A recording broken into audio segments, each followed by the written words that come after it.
Það er kæmilega 11 stiga sigur á sterkulegu Hauka hérna í fyrsta leik úrslita. Lítur að vera ánægð með frammistöðuna í þessum leik?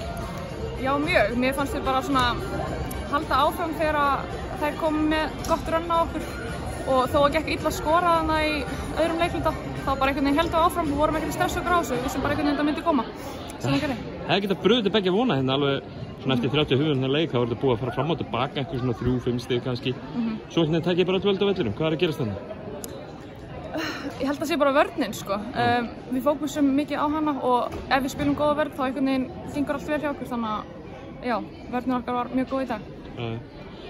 Næsti leikur, annar leikur í þessum úrslitum á föstudaginn í Ljónagryfjunni. Þið hefði ekki unnið þér í Ljónagryfjunni í vetur? Nei. Tapa tvisvar? Já. Hverju þurfa að breyta til þess að ná að vinna þér heima? Mér finnst bara að halda áfram þessari vörn og já, fylgja öllum varnarreglunum okkar og þá einhvern veginn gengur þetta allt vel hjá okkur. Eru þið með margar varnarreglur? Já, alveg frekar sko, en ekkert oflóknar, þannig að við ættum alveg að geta haldið okkur við þér. Frábært, takk fyrir.